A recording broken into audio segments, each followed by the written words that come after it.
I'd like to bring you in. Information flow to a billion people. Do you resonate with that? Is that I think that's the biggest driver for the change that we are observing in this world today. Actually, more than 2 billion people connected in wireless communications today, and going up to 3.5, maybe in another couple of years. More and more internet getting made available on the mobiles rather than on the laptops going forward is one of the key drivers in the world that we are seeing actually, and that is creating an environment of innovation, in my opinion, which is not any more restricted to any large organizations. I think the innovations are going to come in small pockets. Innovations are going to come which are going to be very regional specific, because each region has its own dynamics and its requirements, and the key drivers for that is known to the folks in those regions, and whoever kind of acts and behaves in a local manner is going to succeed tremendously. I mean, think about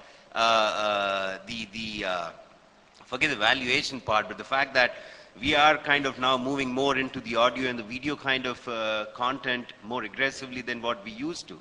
A company like you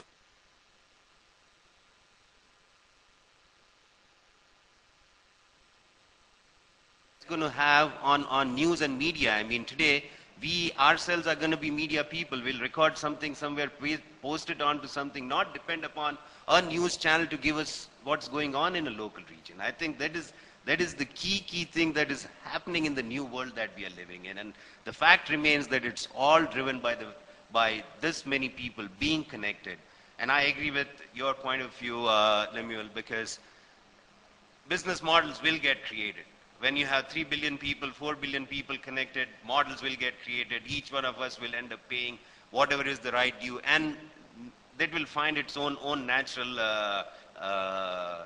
balance over there. You don't need to kind of think in terms of what it should be, and I'm pretty confident that that's the way it's going to be in the new world that we are living in. Okay, I want to now explore two paths and bring you in. One is the path within the firm, the change that's required in the firm, and you mentioned, Lemuel, what the nature of that change might be. The other would be then how we create an ecosystem and how we collaborate with others to do that. But to the first one, as you mentioned about how you look at early stage ideas and not to judge them with the financial measures that you might use for something which already large enough and has had its day in the sun. And to do that, it's about IBM actually. This is John Holland of the University of Michigan, who's working the Santa Fe Institute on this complexity.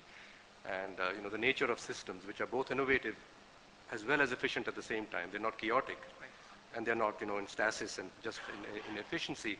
And he looked at the case of IBM to say it was, as we do know, until the 80s of last year, one of the firms which was admired for its technology, its innovation, in its people processes and sales processes, in technology, of course. And then something happened. And of course, we have the story about it lost to Microsoft, whatever. But he was looking at the culture of the firm, and he talked of the decision-making culture. And he found that at that stage, in those few years, IBM began to apply the 80-20 principle very hard. That, focus, find the few, and back those few in anything. And anybody in the department also who is not, able to perform at the metrics, the few metrics chosen for the best, put them up somewhere else. So sort of get rid of resources which aren't performing to your focused metrics. Whereas innovation seems to require 80-20 in reverse, as you're saying. You need many to be able to somehow, some few will succeed. So if you cut out too soon, you have too few flowers or too few plants from which you're going to get fruit. And to go with that. So what is the decision-making culture change that's taken place in IBM? So, I think part of the problem is you constantly, in a company at least our size, you have to constantly change this. You can't have one approach. You have to have many approaches. We have a more formal, believe it or not, emerging business opportunity process that we use. And we don't measure them on anything but hard metrics. It's not revenue, it's not profit, it's the number of installs or the number of wins, or you use other metrics to kind of guide them. And then eventually they have to make money from a business perspective. That process has been running for, I guess, the last almost 10 years. We invented these other processes on top of that and independent of those. because we still weren't getting to the masses. We weren't getting, to the 365,000 people. And I've got to tell you, we'll have another set of processes this year. So it does get a little awesome because it seems a little chaotic. It's like, so why do you have, that if you have this, and why do you have that, and how does that? And I say to everybody, none of those things have to relate to anything.